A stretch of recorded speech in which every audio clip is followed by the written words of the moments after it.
Hello friends, welcome to your own channel daily stock.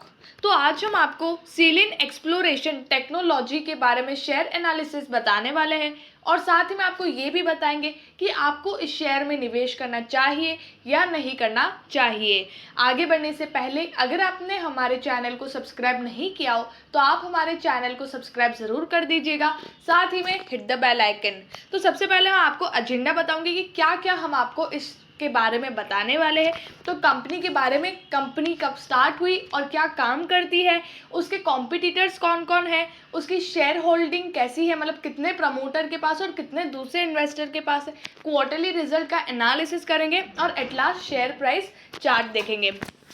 तो सबसे पहले सीलिन एक्सप्लोरेशन टेक्नोलॉजी लिमिटेड ये एंगेज्ड है एक्सप्लोरेशन और प्रोडक्शन ऑफ ऑयल और नेचुरल गैस के लिए। ओके, तो ये कंपनी ऑयल और नेचुरल गैस का प्रोडक्शन करती है। ये 1985 में इनकॉर्पोरेट हुई थी और साथ ही में एंगेज्ड है वही ऑयल एंड गैस एक्सप्लोरेशन और उसके प्रोडक्शन में। अब यहाँ पर मार्केट कैप की बात करेंगे तो 227 करोड़ का कंपनी का यहाँ पर मार्केट कैप है। तो ये एक बहुत ही छोटी कंपनी, एक स्मॉल कैप कंपनी है जिसका आप इंडस्ट्री का पीई देखेंगे, like stock price to earning ratio देखेंगे तो वो 28.4 है, और जबकि प्राइस टू अर्निंग रेशियो है, जबकि इंडस्ट्री का प्राइस टू अर्निंग रेशियो है 19.7। तो अगर आप इंडस्ट्री के मुकाबले में कंपनी का जो प्राइस टू अर्निंग रेशियो देख रहे हो, मतलब कंपनी की जो अर्निंग से कंपेयर करते उसकी जो करंट प्राइस है, तो यहाँ पर वो महंगी प्राइस बता रहे हैं। लेकिन बुक वैल्यू के कंपैरिजन में अगर आप देखेंगे तो यहाँ पर वो आपको बुक वैल्यू से कम प्राइस पे मिल रहा है। यहाँ पर आप रिटर्न ऑन इक्विटी भी अगर आप देखेंगे तो वो 1.02% है, मतलब जो शेयर होल्डर जिन्होंने पैसा लगाया उस पर इतना ज़्यादा रिटर्न नहीं मिल रहा है।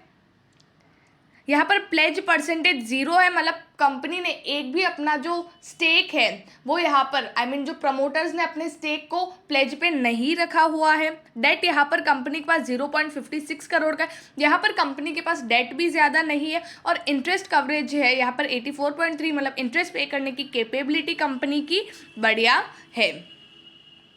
अब यहाँ पर बात करते हैं फाइनेंशियल ट्रेंड के बारे में, मतलब 4 साल में कंपनी ने कैसा परफॉर्म किया है, कंपनी के रेवेन्यूज़ क्या है और नेट प्रॉफिट क्या है।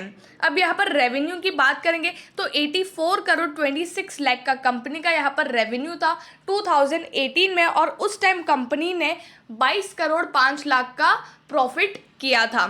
2019 में अगर आप देखें तो कंपनी का रेवेन्यू और प्रॉफिट अच्छा खासा इंक्रीज हुआ है। 2019 में 104 करोड़ का यहाँ पर कंपनी ने रेवेन्यू किया है और 51 करोड़ 51 लाख का यहाँ पर कंपनी ने प्रॉफिट किया है। तो 2019 में यहाँ पर कंपनी की जो रेवेन्यू और प्रॉफिटेबिलिटी अच्छी खासी इंक्रीज हुई है। 2020 में अगर हम देखें तो यहाँ पर कंपनी का रेवेन्यू में थोड़ी सी डिक्रीमेंट थी, 98 करोड़ 76 लाख, मतलब अगर हम देखेंगे एज अ बिजनेस पर्पस तो इतनी ज़्यादा डिक्रीमेंट नहीं है। लेकिन उसी के सामने अगर आप प्रॉफिटेबिलिटी देखेंगे कंपनी की, वो डायरेक्ट आधी हो गई है। मतलब यहाँ पर कंपनी की प्रॉफिट थे 51 करोड़ और अभी यहाँ पर 2020 में कंपनी का जो प्रॉफिट है वो यहाँ पर आ गया 22 करोड़ पे आ गया, मतलब 22 करोड़ 44 लाख पे आ गया है।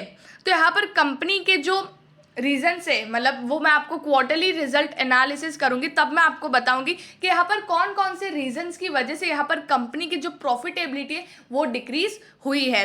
और 2021 की बात करें तो यहाँ पर कंपनी की रेवेन्यू भी अच्छी खासी डिक्रीज हो गई है, 98 करोड़ से 58 करोड़ 25 लाख आ गए, और प्रॉफिटेबिलिटी भी 6 करोड़ 24 लाख पे आ गई है। तो ऊपर ऊपर से देखें तो अच्छी नहीं लग रही है। और अब हम करेंगे क्वार्टरली रिजल्ट का एनालिसिस।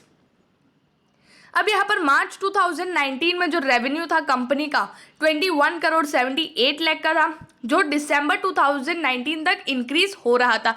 लेकिन उसके बाद अगर हम देखें तो यहाँ पर जून जब जो पूरे वर्ल्ड में जो पैंडमिक इशू था उस वजह से यहाँ पर जो रेवेन्यू है बहुत ज़्यादा डिक्रीज हो गया था और यहाँ पर वो रिकवर अभी भी नहीं कर पाया है। और अभी भी कंपनी के जो रेवेन्यूज़ है, जो पहले जितने रेवेन्यूज़ आते थे, अभी भी कंपनी उतना रेवेन्यू नहीं कर पा रही है।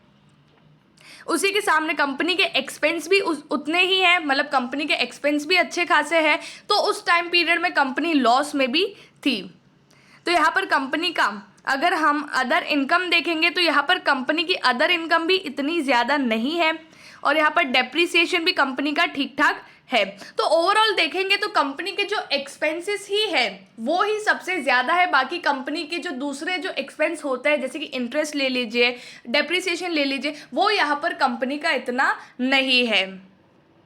तो यहाँ पर ओवरऑल कंपनी के एक्सपेंस ही ज़्यादा है, मतलब कंपनी उतना जो सेल्स है उतनी रेवेन्यू नहीं कर पा रही है अभी। तो ओवरऑल नेट प्रॉफिट अगर हम देखेंगे तो यहाँ पर दिसंबर क्वार्टर में सिर्फ 3 करोड़ 10 लाख का नेट प्रॉफिट था, सितंबर में 2 करोड़ 14 लाख का था। तो यहाँ पर कंपनी की जो प्रॉफिटेबिलिटी वो भी डिक्रीज हो गई है। तो ओवरऑल कंपनी का जो परफॉर्मेंस है वो हाल फिलहाल अच्छा नहीं है। अब यहाँ पर प्रमोटर होल्डिंग देखेंगे तो वो 30.09% का स्टेक यहाँ पर प्रमोटर के पास है। तो जैसे कि देखें तो प्रमोटर के पास यहाँ पर इतना ज़्यादा स्टेक नहीं है, म्यूचुअल फंड ने इन्वेस्ट नहीं किया हुआ है। डोमेस्टिक इंस्टीट्यूशन के पास DIIs के पास 1.91% का स्टेक है, फॉरेन इंस्टीट्यूशन के पास 3.53% का स्टेक है और एट द एंड जो रिटेल एंड अदर्स जो रिटेलर्स हैं उनके पास यहाँ पर 64.47% का स्टेक है और उसमें से भी जो रिटेल का परसेंटेज है वो यहाँ पर बहुत ज़्यादा है। तो शेयर होल्डिंग पैटर्न है कंपनी का वो इतना अट्रैक्टिव नहीं है। अब यहाँ पर बात करेंगे पीयर कंपैरिजन, मतलब जो सेलिन एक्सप्लोरेशन टेक्नोलॉजी उसके जो कॉम्पिटिटर्स है वो कौन कौन है अभी मार्केट में। सबसे पहले आता है ONGC जिसका मार्केट कैप भी अच्छा खासा है और ONGC को आप सब जानते ही हो। उसके बाद आता है ऑयल इंडिया, फिर आता है Hind oil exploration, Asian energy, Aban offshore and Selan exploration take.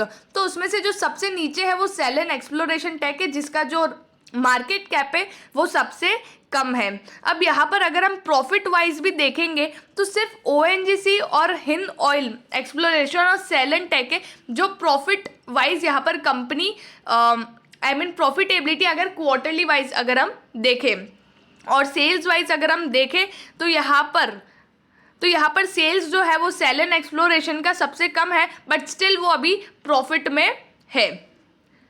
लेकिन अगर हम रिटर्न्स के बेसिस देखें और कैपिटल को कितना एफिशिएंटली यूज़ करें तो उसमें सेलन एक्सप्लोरेशन मतलब नेगेटिव में है। तो यहाँ पर जो रिटर्न्स है कंपनी के वो यहाँ पर अच्छे नहीं है। अब एट लास्ट हम बात करेंगे शेयर प्राइस की। तो 5 ईयर हाई है कंपनी का 278 और करंटली आज का जो लास्ट ट्रेडेड प्राइस था वो 149.75 रुपीज़ था और आज ये 5.40% गिरा था, 8.55 रुपीज़ अभी ये शेयर आज के दिन में ये डाउन था। तो जैसे कि सिर्फ ये ही शेयर नहीं, मतलब बहुत सारे ऐसे शेयर्स हैं जो नीचे गिरे हैं। बट इसमें अभी क्या दिक्कत है हाल फिलहाल में कि जो कंपनी के जो फाइनेंशियल्स है वो भी अभी स्ट्रॉन्ग नहीं है, कंपनी के एक्सपेंस बहुत ज़्यादा है, कंपनी उतना रेवेन्यू नहीं कर पा रही है कि अच्छी खासी वो प्रॉफिट दिखा सके। तो अभी अगर मैं आपको शॉर्ट टर्म पर्सपेक्टिव से बोलूँ तो आपको इसमें निवेश नहीं करना चाहिए, बहुत ज़्यादा रिस्की हो जाएगा और ये शेयर अभी आपको और भी ज़्यादा टूटते हुए नज़र आ सकता है। तो अभी आपको ये शेयर टोटली अवॉइड करना चाहिए। आई होप आपको सेलिन एक्सप्लोरेशन टेक्नोलॉजी लिमिटेड के बारे में शेयर एनालिसिस समझ में आ गया होगा। अगर आपको वीडियो अच्छा लगा तो please like and share and subscribe our channel और अगर आपको कोई भी डाउट है तो आप हमें कमेंट सेक्शन में पूछ सकते हो। Thank you.